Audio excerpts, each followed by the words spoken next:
A hipótese central que eu vou avançar nesse texto é de que a palavra contemporâneo teria sofrido uma leve, porém decisiva inflexão em seu sentido, numa mudança recente no interior da nossa época moderna. Como se sabe, em seu sentido coloquial, dicionarizado, que é também o sentido etimológico, muito aparente na morfologia da palavra, contemporâneo significa o que é do mesmo tempo. Esse sentido de atual, que pode designar também épocas passadas, como na frase Sócrates foi contemporâneo de Aristófanes, parece ter se sutilizado para designar um presente hiperefêmero, infinitesimal, paradoxalmente acossado pelo futuro, quase incapaz de coincidir consigo mesmo. Essa rarefação do atual em atualíssimo teria ocorrido e adquirido grande valor de representação do mundo numa inflexão recente da modernidade, caracterizada pela substituição cada vez mais veloz dos objetos de consumo, por sua vez propiciada pelo superdesenvolvimento tecnológico da era pós-industrial, sobre o que justamente o Laemmert falou, com riqueza concreta de detalhes. Nesse contexto, e aqui talvez vá uma pequena contribuição, a palavra contemporâneo opera como veículo da ideologia do capitalismo, conforme procurarei mostrar adiante. Essa perspectiva guarda semelhanças com a ideia de aceleração da história que Otávio Paz formula nos Filhos do Barro.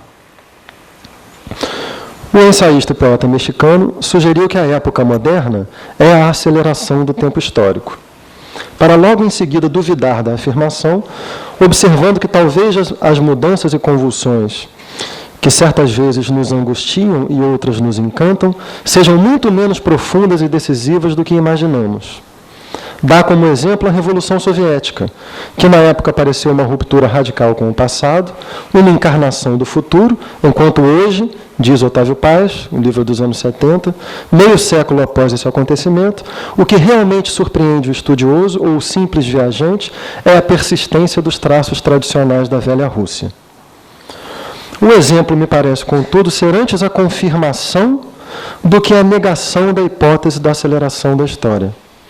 A aceleração do tempo histórico não é desmentida pelo embotamento, esvaziamento ou mesmo regressão dos acontecimentos. Essa efemeridade, essa inconsequência estrutural é, ao contrário, o seu estágio mais avançado. A primeira metade do século XX foi marcada pelas grandes revoluções e grandes guerras, bem como, no campo da arte, pelas vanguardas. Essas reviravoltas políticas, estéticas, sociais, comportamentais, morais, exigiram um vasto condensado de tempo histórico para serem produzidas. É toda a autoconsciência moderna, desde pelo menos o final do século XVIII, passando pelos romantismos, pelo simbolismo, por Baudelaire, Rimbaud, Mallarmé, por Whitman, Poe, entre tantos outros, que vai desembocar na explosão final das formas nas vanguardas.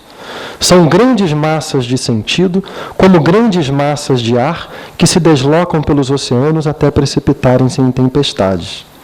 O mesmo vale para as revoluções, séculos de acirramento das contradições sociais e de elaborações críticas para produzi-las. Que as vanguardas tenham cumprido seu destino histórico e realizado plenamente a modernidade, fazendo cessarem as inovações formais sucessivas que a caracterizaram, que os novos sistemas instaurados pelas revoluções tenham se desmantelado, toda a Europa Oriental, ou se transformado dialeticamente no modelo oposto, a ponto de realizá-lo da forma ainda mais acabada, China. Isso não significa que a aceleração da história na modernidade foi uma ilusão ou chegou ao fim. Ao contrário, ela se intensificou à medida que a economia e a tecnociência foram triunfando e, com isso, relegando a política e os grandes acontecimentos coletivos de ordem social a uma espécie de imobilidade. A lógica hegemônica do capitalismo pós-industrial tem como princípio mudar incessantemente para permanecer a mesma. Quanto mais objetos novos entram no mercado, maior é a sensação, essa sim ilusória, de mudança. Aceleração não significa mudança. No caso, a impede, pois a lógica do capitalismo necessita dessa aceleração progressiva, de um crescimento crescente, para poder se sustentar, evitando uma efetiva transformação estrutural. Essa lógica é a da racionalidade instrumental, para a qual o tempo é quantificado, mensurado e instrumentalizado. É o tempo pensado como espaço linear, tempo contínuo da cronologia, que se tornou sagrado na sociedade moderna capitalista. São o triunfo e a radicalização dessa imagem do tempo e das práticas que a sustentam e reproduzem que determinam o sentido e o valor da palavra contemporâneo como representação do mundo predominante atualmente. Poderíamos afirmar, então, sem cometer uma tautologia, que o contemporâneo é contemporâneo. Por uma inflexão histórica no interior da modernidade, a palavra contemporâneo teria remoldado seu sentido e ganhado uma força sem precedentes. Embora drasticamente resumida, a história da modernidade a seguir não falseia seu sentido. Filha das navegações, do esclarecimento, dos contatos entre culturas e suas relativizações, da ciência, do progresso técnico, em suma, de tudo aquilo que contribuiu para minar a crença em um fundamento positivo do mundo, a modernidade lutou durante séculos para se estabelecer como princípio negativo. Obviamente, sua vitória nunca foi completa, como comprovam a persistência dos monoteísmos, dos preconceitos, etc.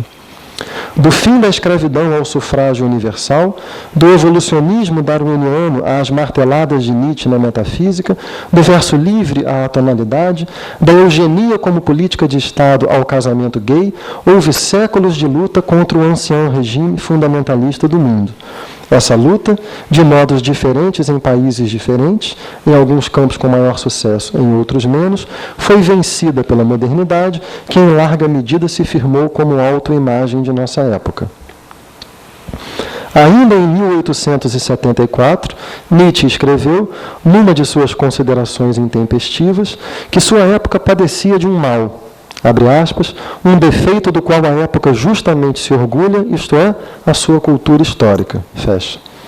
Seus contemporâneos eram, segundo um então jovem filólogo, devorados pela febre da história. Apenas 10 anos antes, Baudelaire criticava aqueles que no Louvre atinham-se às grandes obras antigas, defendendo que o amor pela beleza geral, expressa pelos poetas e artistas clássicos, não deve levar ao erro de negligenciar a beleza particular, a beleza de circunstância e a pintura de costumes. Ao ler essas duas passagens, percebemos que no final do século XIX, sob a pressão de um mundo que resistia a deixar de ser dogmático, tradicional, havia ainda um déficit de presente. Algumas décadas depois, durante a primeira metade do século XX, com as vanguardas e as revoluções, a modernidade pôde largamente afirmar um presente grávido de futuro. Esse futuro, como se sabe, acabou. O futuro não é mais o que era, sentenciou Valéry. As revoluções foram mal sucedidas. O sonho acabou. A essa modernidade sem telos, propôs-se chamar pós-modernidade. Destituídos de futuro, os tempos históricos se ofereceram todos, ao mesmo tempo, sem história, logo sem sentido, como se pode ler na literatura e, sobretudo, na arquitetura chamadas de pós-modernas. Um poeta podia mobilizar o infinito acervo dos antigos, medievais, modernos e atuais. Um arquiteto misturava frontão, pastilha e janelas de vidro, em seus piores momentos, numa geleia geral deshistoricizada, talvez antes lúdica que crítica e certamente antes cética que utópica, diferente, portanto, do rigor seletivo do gesto moderno, orientado por um futuro desejado ou pela identificação de uma arquê, mobilizando os tempos por meio de operações que lhes infundiam sentido. Hoje, a hegemonia capitalista, sob a égide da tecnociência, estabeleceu o reinado de um presente contínuo, feito de sensações mais que de sentido, de novidades mais que de transformações. Teria sido aí que a palavra contemporâneo se firmou como autoimagem do mundo. Contemporâneo passou a ser o valor do que é plenamente aderido ao capitalismo tecnocientífico. O contemporâneo não é o que está no mesmo tempo, é o que nunca esteve em outro tempo. Contemporâneo é tudo aquilo que acaba de surgir, Ora, a produção incessante é a própria necessidade básica do capitalismo. A contemporaneidade tornou-se, então, a sua ideologia. Ser contemporâneo é um valor de exclusão, cuja régua é o consumo dos últimos gadgets, das últimas roupas, dos últimos destinos turísticos descobertos e mesmo das últimas formas estéticas. A contemporaneidade como ideologia seria, portanto, contemporânea do capitalismo pós-industrial, com suas novidades incessantes, seu futuro que, como já se disse, em vez de ser projetado e desejado por nós, nos atropela permanentemente como um trator. A imagem símbolo do tempo na modernidade industrial era a engrenagem, cujos dentes, espaçados a intervalos regulares, encaixavam-se nos dentes de outros círculos de ferro, a grande máquina movendo-se exatamente como um relógio, estabelecendo a perfeita relação entre tempo homogêneo e produtividade, cuja melhor tradução, pela civilização que a levou às últimas consequências, é o time is money. Não por acaso, o plano de abertura do filme Tempos Modernos, de Chaplin, é um grande relógio em close, com o ponteiro do segundo se movendo no ritmo industrial da engrenagem. O segundo plano é um rebanho de ovelhas, sucedido pela imagem de um rebanho, e não uma multidão, de homens, todos andando no compasso apressado e alienante do ritmo industrial. As três imagens, relógio, ovelhas e homens, afinal estabelecendo a relação entre produção industrial, tempo quantificado e subjetividade anulada. Se é essa a imagem do tempo na modernidade industrial, qual seria a sua imagem na atualidade?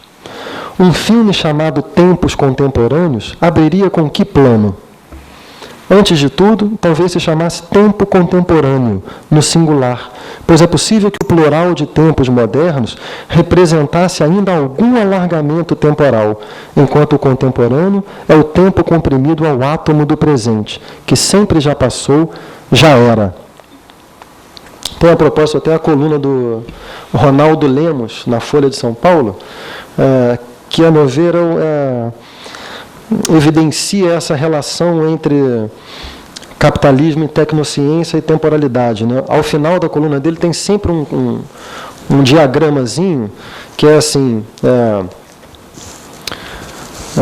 já era, e aí vem um certo objeto tecnocientífico.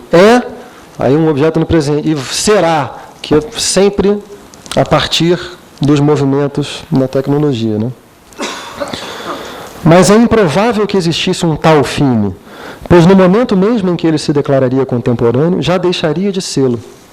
Nunca se envelheceu tanto e tão rápido como agora, notava Otávio Paz. E por isso também nosso filme não poderia ter uma imagem símbolo, pois o símbolo exige duração. Esse impossível filme seria um filme feito de imagens por vir, sempre não ainda. Sua condição de declarar-se contemporâneo é não poder existir positivamente, é não poder nunca realizar-se, apenas projetar-se infinitamente. Nesse momento em que seu sentido está apropriado pela técnica, têm surgido, como se sabe, outros sentidos para a palavra contemporâneo, contrassentidos, sendo o mais conhecido, seminal e fecundo deles, provavelmente aquele formulado por Agamben, de forma concentrada e explícita, em seu o que é o contemporâneo. Aí, recusa-se a compressão temporal, a perspectiva homogênea e instrumentalizante do tempo, em suma, toda a lógica do capitalismo tecnocientífico, e se propõe uma compreensão do contemporâneo como um modo de perceber o tempo que se caracteriza precisamente por uma não adesão plena à atualidade, uma não coincidência que é o recuo, o ponto a partir do qual se pode fundar uma perspectiva capaz de compreender a atualidade e outros tempos, de ser contemporânea dessa nossa e de outras épocas. Em Os Filhos do Barro, Otávio Paz observava que o velho de milênios também pode atingir a modernidade. Basta que se apresente como uma negação da tradição e nos proponha outra. Ungido pelos mesmos poderes polêmicos do novo, o antiquíssimo não é um passado, é um começo. A paixão contraditória ressuscita-o, anima-o e o transforma em nosso contemporâneo. Se o antigo não pode ser contemporâneo para a perspectiva da técnica, nesse outro sentido, amplamente praticado na arte moderna, o antigo é capaz de revelar o sentido da atualidade e ser revelado por esta. Basta lembrarmos as máscaras africanas para Picasso, a poesia chinesa para Pound, as transvalorações transcrônicas da poesia concreta. Essa, quando surgiu, era contemporânea mesmo no sentido linear do mundo da técnica, com que ela, de resto, manteve relações de aproximação teóricas e formais. Nunca houvera na história poemas verbo-voco-visuais, ao menos com aquela radicalidade e autoconsciência. Gregório de Matos, Sousa Andrade e Oswald de Andrade, figuras principais de seu pai Delma, não seriam, nesse mesmo sentido, contemporâneos, pois suas formas já haviam sido conhecidas em outras épocas e superadas pelas transformações seguintes do campo literário. E, entretanto, esses poetas eram contemporâneos para os concretistas, que souberam perceber neles certos princípios, no sentido da arquê, que deveriam vigorar na poesia que então propunham. Não apenas predecessores, portanto, mas contemporâneos, origem a desembocar no presente, iluminando-o. Podemos pensar até que é só por meio desse gesto que tais poetas têm seu sentido intensamente revelado, que só nesse futuro é que seu passado se tornou efetivamente conhecido, que esse gesto soube recolher a luz que, viajando por milhões de quilômetros, apenas muito tempo depois se tornou visível, sendo isso precisamente o estar à altura da exigência de ser contemporâneo de textos recentes ou que distam de muitos séculos, como escreveu Agamben na abertura de seu texto. E aqui eu acho que eu estou completamente alinhado ao que o Pouchet, a uma espécie de sentido geral que atravessou a fala do Pouchet. É importante notar que se, por um lado, ser contemporâneo exige um recuo, uma não coincidência, uma discronia em relação à atualidade, por outro lado, exige também uma aproximação. Essa não coincidência, ressalva Agamben, não significa naturalmente que contemporâneo seja aquele que vive em outro tempo, um nostálgico que se sente em casa mais na Atenas de Péricles ou na Paris de Robespierre do que na cidade e no tempo em que lhe foi dado viver. Assim, a adesão plena à atualidade impede que se seja contemporâneo, mas o afastamento excessivo dela também. Se ser contemporâneo é perceber não as luzes, mas o escuro de seu tempo, para isso é preciso manter fixo o olhar no seu tempo. É preciso achar a distância em que a luz não ofusca e permite que se vislumbre o que está por trás dela, a obscuridade que é a sua fonte e o seu sentido. Barthes costumava lembrar um provérbio chinês, segundo o qual o ponto mais escuro é debaixo da lâmpada. Analogamente, o outro ponto mais escuro é quando se apaga a luz. É preciso saber ver o escuro com as luzes acesas. Essa dialética entre luz e obscuridade, transladada para termos temporais, remete à conhecida teoria das metades da arte, de Baudelaire, em seu O Pintor da Vida Moderna. Diz Baudelaire, a modernidade é o transitório, o efêmero, o contingente, é a metade da arte, sendo a outra metade o eterno e o imutável. Ora, esse pôr em relação o contingente e o imutável, avaliando um por meio do outro e vice-versa, é o mesmo movimento, a mesma transcronia exigida para ser contemporâneo. O artista que dá as costas para o efêmero, o transitório, o atual, o que Baudelaire chama de moderno, não pode ser, em um sentido mais intenso, rigoroso ou pleno, contemporâneo. Por outro lado, o artista que dá as costas para o passado, ou o eterno, o imutável, em suma, para outros tempos, também não poderá ser contemporâneo. Será um sintoma de seu tempo, em vez de sua compreensão.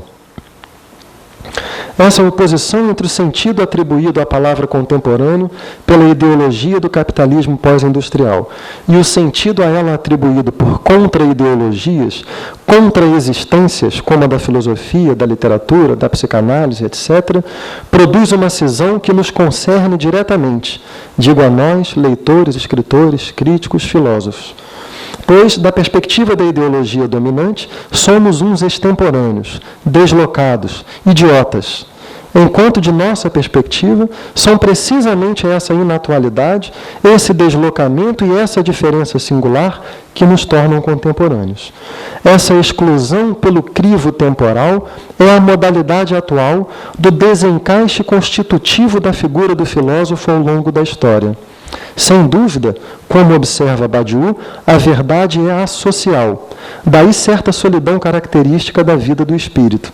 Mas hoje, pode-se dizer ainda que a verdade é anacrônica, evidenciando um modo de viver e pensar o tempo que aparece não apenas esotérico, mas ultrapassado para a ideologia dominante. Há uma passagem da Recherche em que Proust apresenta de modo bastante complexo ideias semelhantes às que estamos examinando sobre a contemporaneidade no campo da arte. Para ele, abro aspas, o que faz com que uma obra de gênio não seja admirada de imediato é que aquele que a escreveu é extraordinário, poucas pessoas se lhe assemelham. Fecha aspas. Essa dessemelhança é uma discronia. A obra não é admirada de imediato, isto é, na e pela atualidade, porque não se assemelha a ela. Entretanto, a obra fecunda alguns espíritos também discrônicos e capazes de compreendê-la, fazendo-os multiplicar-se e, com o passar dos anos, produzir um tempo, uma sociedade dos espíritos, finalmente à sua altura. Proust. Foram os próprios quartetos de Beethoven, os de número 12, 13, 14 e 15, que levaram 50 anos para fazer nascer e crescer o público dos quartetos de Beethoven. Para Proust, portanto, contemporânea é a obra cuja atualidade se situa no futuro e é um efeito seu. O que denominamos posteridade, diz ele, é a posteridade da obra.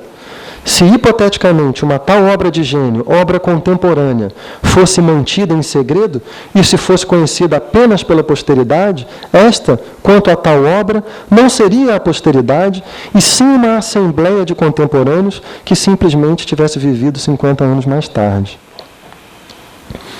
Retomando o fio inicial, a hipótese central que estou aventando aqui é de que o contemporâneo, ao menos como ideologia do capitalismo, surgiu no interior da modernidade numa inflexão caracterizada pela substituição cada vez mais veloz dos objetos de consumo, por sua vez propiciada pelo superdesenvolvimento tecnológico da era pós-industrial.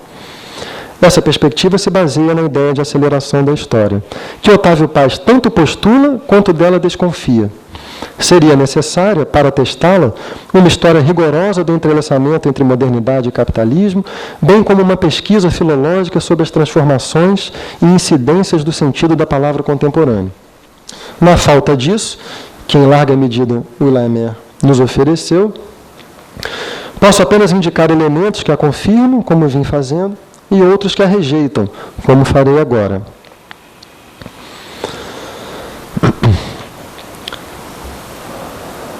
Agora, já me encaminhando para o final, vou entrar numa pequena digressão. Os leitores do Filhos do Barro devem se lembrar, onde Otávio Paz comenta sobre as diferenças de autoimagem dos tempos para civilizações distintas ao longo da história, né? Devemos nos perguntar se, em vez de a modernidade conter o contemporâneo, como sua aceleração histórica, a modernidade não implicaria constitutivamente o contemporâneo, confundindo-se com ele. Para Otávio Paz, parece que sim.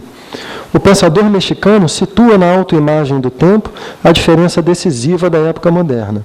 Para o pensamento selvagem, o tempo é o tempo da origem, da arquê, que desemboca no presente por meio dos rituais. O tempo não é histórico, o passado é intemporal e todo o tempo presente no presente.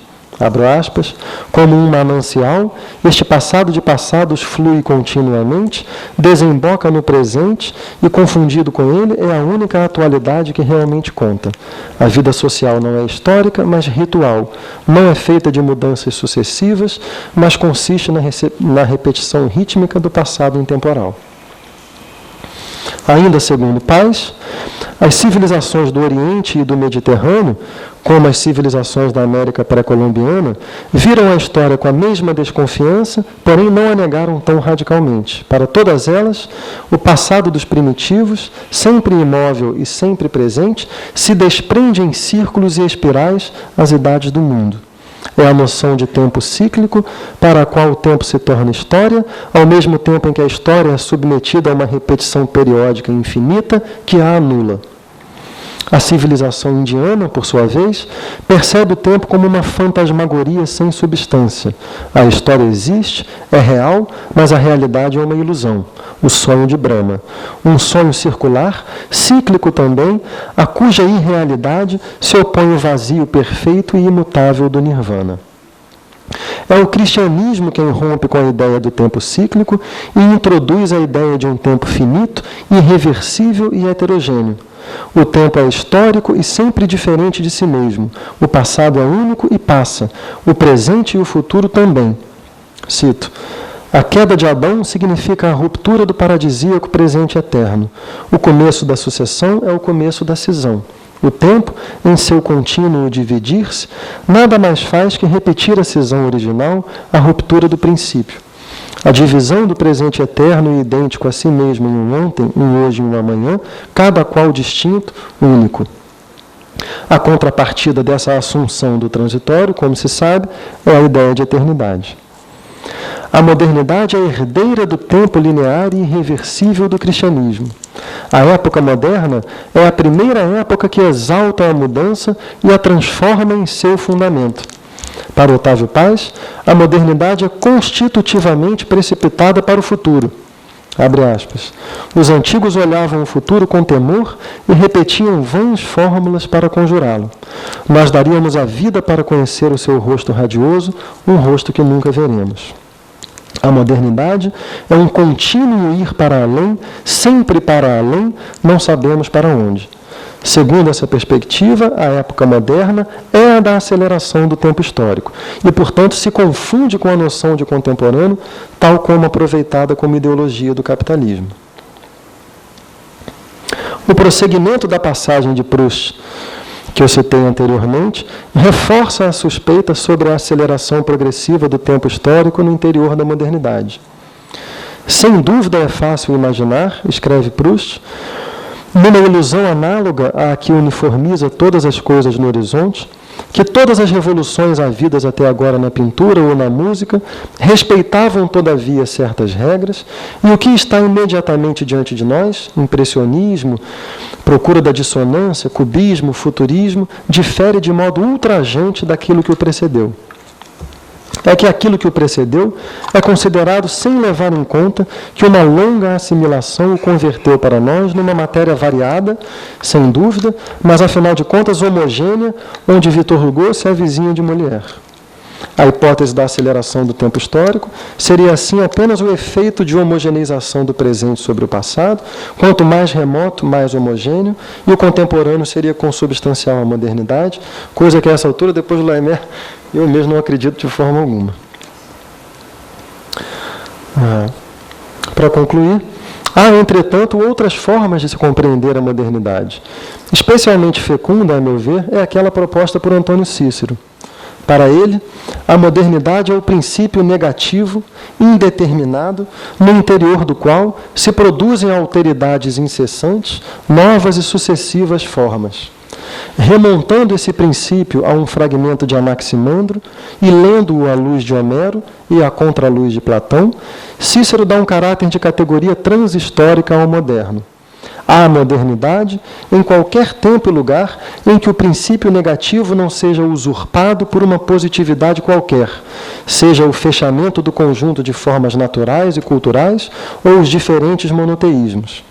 Historicamente, o que geralmente chamamos de modernidade seria então a época em que esse princípio negativo se disseminou e se impôs em larga escala.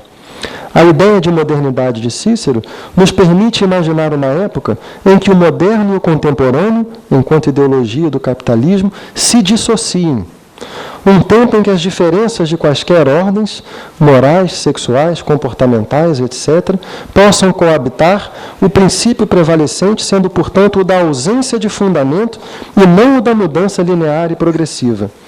A ausência de fundamento garante as experimentações estéticas, existenciais, políticas, sociais, e não necessariamente se confunde com a ênfase na produção infinita de novos bens de consumo. Seria essa uma modernidade sustentável, onde o presente seria menos oprimido pelo futuro e o próprio futuro seria grávido de outros tempos. Essa modernidade utópica reencontraria o sentido filosófico do contemporâneo. Só isso.